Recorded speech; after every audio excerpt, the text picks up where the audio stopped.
The tagline for the first Orphan movie was, "There's something wrong with Esther." The tagline for Orphan First Kill should have been, "There's something wrong with all the adults in this movie," because nobody in their right mind that this clearly 20-something-year-old woman is supposed to be this 10-year-old girl. Welcome to yet another episode of Round the Clock Frights, and today we're going to be talking about the hotly anticipated sequel to 2009's Orphan, called Orphan First Kill. This is a sequel 13 years in the making. It is being released on Paramount Plus and in select theaters, and I had nothing better to do with my afternoon, so I decided to sit down, give it a watch, and I can safely say that while not being as effective as the first film, this movie did justify its existence in more ways than one. That is to say, it's a surprisingly decent sequel. The first Orphan movie from 2009, I find it to be one of the most underrated horror flicks of the past 20 years because not only does it have a jaw-dropping twist, I thought it was incredibly atmospheric. I love horror movies that are set in winter, and that movie just had some beautiful winter locations that were completely covered in snow, and of course you had a captivating central performance by Isabelle Fuhrman, playing probably one of the best horror villains of all time. Oh yes, I say of all time. In my opinion, she deserves to be in the same sentence as villains like Freddy Krueger, Jason Voorhees, Michael Myers. Esther is an utterly compelling horror villain. And from those who have seen the first movie, you know that she is actually a fully grown woman with some type of dwarfism, which makes her look much younger than she actually is. And in this movie, Orphan First Kill, as you may be able to tell from the title, this is a prequel set 2 years before the first Orphan in 2007. And I just have to say this. The biggest problem with making an Orphan sequel is that it has been 13 years. The lead actress, Isabelle Fuhrman, has aged 13 years. She looks like she has aged 13 years. Not just her face, but her body as well.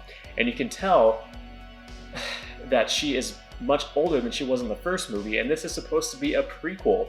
This is supposed to be, her origin story. This is supposed to be, the grand, backstory of this phenomenal horror villain, and it's hard to suspend your disbelief at times, although they do some clever things with like body doubles, and I'm assuming the cinematographer knew that he had to frame her from the waist up in most shots, or he had to hide most of her body, because there are numerous shots where you only see her from the waist up, or you only see like her face. So they do pull off some neat tricks in this movie, tricks to make Isabelle Fuhrman look younger, but yeah, man, she just looks visibly older. She looks like someone my age, and in the first film, she looked like an actual 10-year-old because she was an actual 10-year-old. In this movie, she looks like someone you would encounter on a college campus, dressing up as a 10-year-old Girl Scout.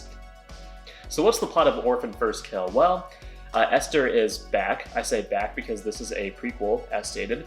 And she escapes this mental institute where she's been held for many years, and she decides to go to America and assume the identity of this young girl who has been missing for the past 4 years. So she basically cons her way into this family who has lost their child, and throughout the first half of this movie, I was thinking to myself, there honestly isn't anything that great in this. In fact, it feels like one of those subpar sequels to a popular horror movie, like something like Child's Play 2. In Child's Play 2, you had the young character of Andy Barclay being taken in by these adoptive parents. In this movie, you have the character of Esther being taken in by these adoptive parents, and you think, like how the story's going to go. She's going to go on a murderous rampage. She might end up killing the family members off one by one. And the best thing about this movie is its second act reveal.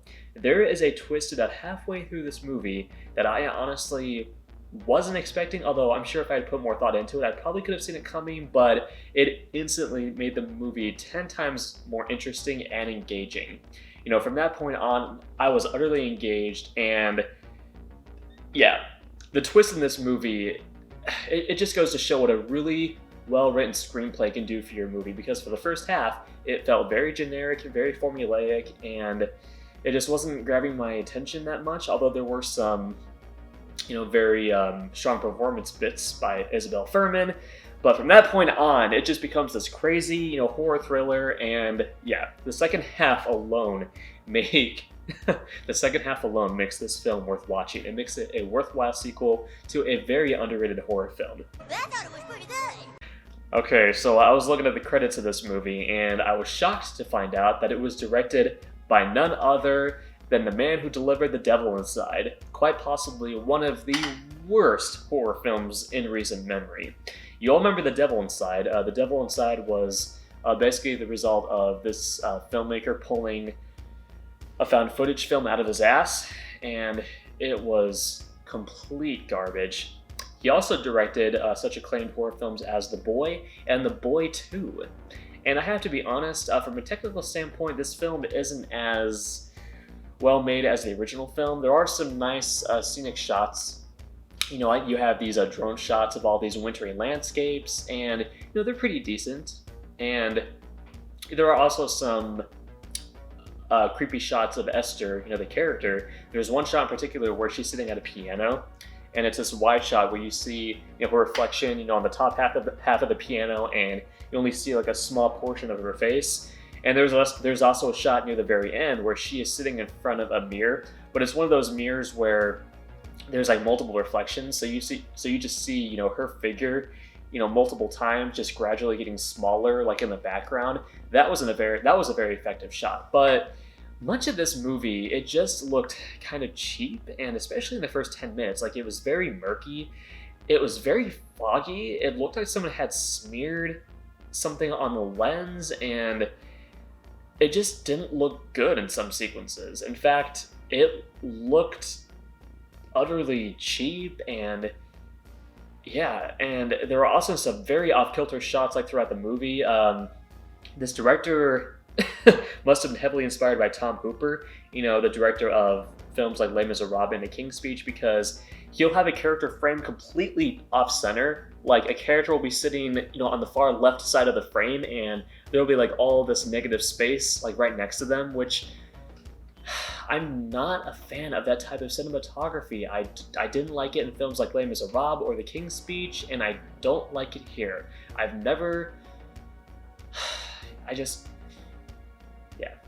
To this movie's credit, Esther isn't the only interesting character in this feature.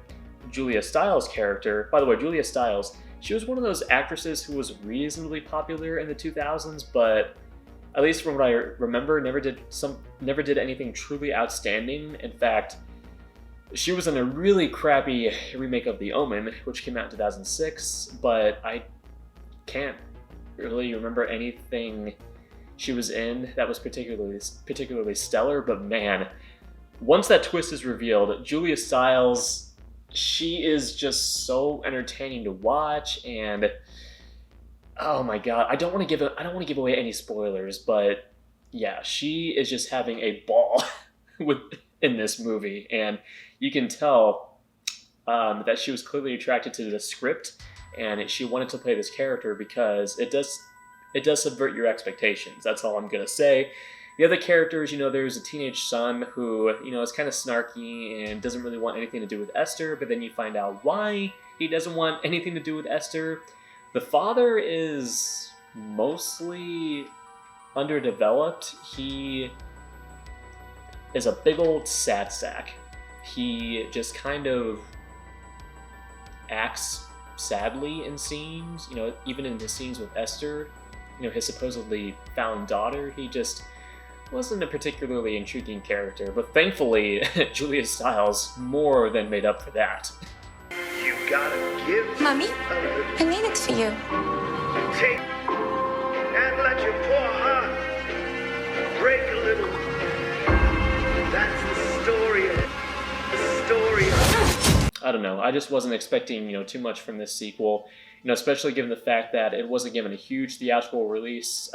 What's interesting is that, because of the rise of streaming services such as HBO Max and Paramount Plus, we can have long-awaited sequels to fondly remembered films or franchises. In fact, I was talking to a friend of mine the other day.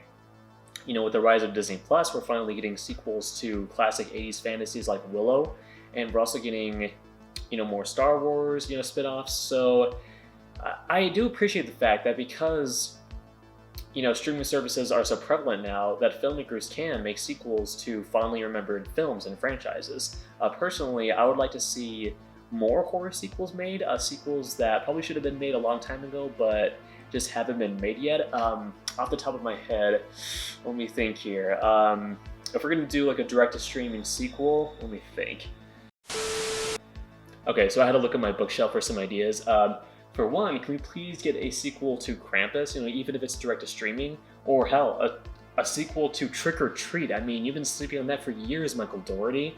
I mean, with all these streaming services, you could still get the resources necessary to make a Trick or Treat sequel. Just give it to us horror fans. We've been craving a Trick or Treat sequel. In fact, we are starving for a Trick or Treat sequel, please. And finally, maybe we can also get a sequel to Grindhouse. I just want to see, more popular horror filmmakers come together to, make another film like Grindhouse. I think that would be really fun to watch. But yes, Orphan First Kill. As far as where I would rank it among other horror films I've seen in 2022, I recently saw Bodies, which was a film that had my attention merely because I wanted to see how it was going to end, and it did have a very, very funny twist, let me tell you. Probably right below Scream, the Scream that came out this year. I'd probably put it right below that, but certainly better than stuff like Morbius. Morbius was just a miserable waste of my time, and yeah, as soon as I left the theater, after seeing Morbius, I could just hear the faint voices of millions of distraught comic book fans just crying out in anguish because Morbius was just a disaster. What I'm saying is that Orphan First Kill, pretty decent horror film overall. Like I said, it's in select theaters. It's also on Paramount Plus, so if you have nothing better to do, or if you're stuck inside on a rainy day, definitely check it out. I would potentially like to see more films in the Orphan universe, although they should be sequels, guys. Isabel Fuhrman just does not pull off a convincing 10-year-old anymore. If you're going to make any more of these, they need to be sequels. Just please, don't give us any more Orphan prequels. It's just, no. It's not going to convince us anymore. Anyway, guys, thank you so much for joining me in my discussion of Orphan First Kill. If you saw this film, please leave your comments down below. I would love to hear what you thought of this film. Did you think it was better than the first film? Oh, by the way, one more thing. So I guess one of the main complaints about the original Orphan was that it didn't fully deliver on its premise. There were some critics that thought it didn't go far enough or that it took itself too seriously. I thought it had a nice balance between being campy and being serious. One of the many reasons why I love that film. It didn't get too crazy, but apparently with Orphan First Kill, critics are pleased because it's much campier than the first film, and it doesn't take itself as seriously. And there are some funny comedic bits. I'll give it that. There's actually a pretty funny sequence on a plane where she steals like these mini bottles of alcohol, and then she sneaks into the bathroom because she is so sick of pretending to be a 10-year-old. She just downs this mini bottle of alcohol. I thought that was actually very funny. Anyway, guys, I'm just rambling now. If you like this, please subscribe to my channel, Round the Clock Frights, for more horrific content. 2022, oh my god, we're getting closer to October. I can't wait to, bring out the Halloween decorations. And, oh, by the way, guys, we are moving into our new house soon, so you'll probably be seeing a new background, very soon in the near future. So, yeah, got some exciting things in the works. But Halloween, oh my god, I have been longing for it all year. I can't wait for Halloween. But yes, thank you so much again, guys. Again, have a very scary day, boils and ghouls, and yeah, Orphan First Kill. It's no Exorcist 2 The Heretic, that's for sure. That's like the pinnacle of horror sequels. I'm just joshing you. Take care, guys, and have a very scary day. Bye-bye.